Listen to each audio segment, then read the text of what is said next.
Hi peeps! Welcome to my channel, Habis Corner. Today, just want to share kung ano yung natutunan ko ngayong mga panahon ng lockdown. So after a week na mag-lockdown, nag-start po akong mag-gardening. And then, na-focus yung attention ko sa mga succulents and cactus kasi parang one time pagkatapos ng isang event or ng isang parang birthday, 'di ba may marireceive kang gift. So 'yun, medyo ang cute-cute nung cactus na 'yun. So parang from there nag-start ako. And then sakto after siguro a month yata nag-lockdown. So 'yun, so parang alam yung mga time na medyo medyo nakakabagot. So na-focus ako sa pagga-garden. And then ayun, yung attention yung cactus na yun na ano yung attention ko talaga. So medyo talaga natuwa talaga ako sa cactus na yun. And then ayun, eto na. Nag-start na ako mag-collect ng succulents. Yun nga lang talagang inabot tayo ng lockdown. Kaya yun, konti lang yung na-collect kong ano, I mean variety. And then, yung iba, nag-start ako mag-search sa online. Kaso nga lang talagang after pa ng lockdown, ang shipment. Anyway, my name is Tino. Ako nga pala ang isa ako sa mga nahihilig ngayon sa mga succulents and cactus. So ito, ipapakita ko sa inyo ngayon is yung first set na binili ko. So ayan siya. So ayan guys, I hope malinaw. So yan. So this garden dish is worth 400 pesos. So, binilang ko siya. So, 1, 2, 3, 4, 5, 6, 7. Actually, meron pa yung maliit dito sa part na to, katabi ni Black Prince. Si Campfire. Kaso nga lang sad to say namatay. Medyo baby pa pala. Medyo hindi ko na bigyan ng attention So, namatay siya. Anyway, so this dish garden is around a month old na. So, medyo, ayan, kita nyo, medyo nag-sunburn na siya. Ayan, medyo nag-sunburn na tong I think this is rondo or, kung hindi man to rondo, rose cabbage or blue rose. Ayan. So, I have banana, si Black Prince. Itong cactus na to, hindi ko pa alam kung anong pangalan yan? Tsaka itong dalawang common succulents na yan.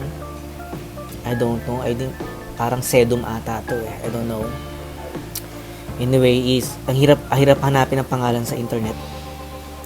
So, this is elephant bush. So, yun. So, nakakatawa kasi hinahanap ko talaga yung pangalan niya. Iniisa-isa ko talaga. So, yung iba ang hirap hanapin. Pero yun, as I collect, kasamahan nyo ako mag-collect po mga pips. And, sa mga mahihilig pa lang, samahan nyo ako sa adventure na to.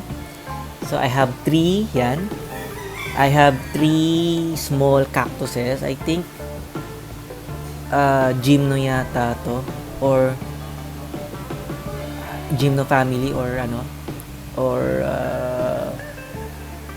sige, hanapin ko na lang. Baka magkamali ako ng pangalan. And, another set po, is this one. Yan. Yan. Yan. Baba natin yung kami yan. Okay. Yan. So, this one naman is worth 300 pesos. Medyo pricey. Pero medyo mas artistic naman yung kanyang pagkaka-design. Actually, lumago na to A month old na rin to. So, today is April 25, Saturday. So, a week after ng lockdown, yung first declaration ng lockdown, doon na po ako nag-start bumili ng ng succulents. So, ito siya. It has three types of succulents. Ayan. So, I think this one is Rondo. I hope tama ako.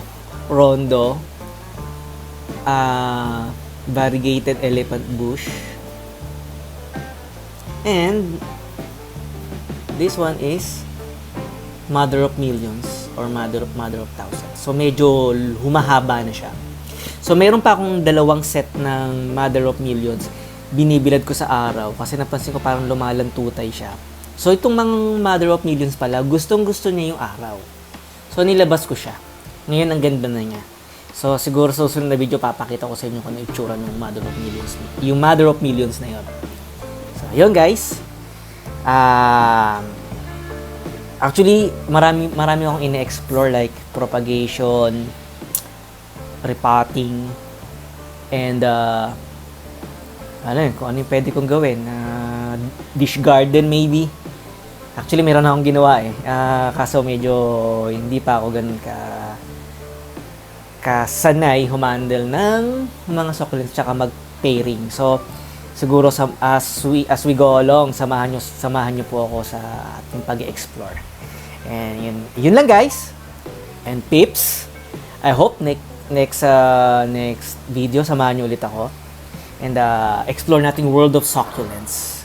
Ito po ay para sa itong channel natin is para sa mga beginners, sa mga nag-explore ng hobby na to. Medyo nakaka-relieve talaga ng stress. Parang one time, siguro yung first week, di ako makatulog kasi talaga iniisip ko ano yung mga susunod kong bibilin, ano yung susunod kong kokolektahin. Ayun, actually, I'm going for some rare succulents na collection. Okay? And so, till next video guys, see you around!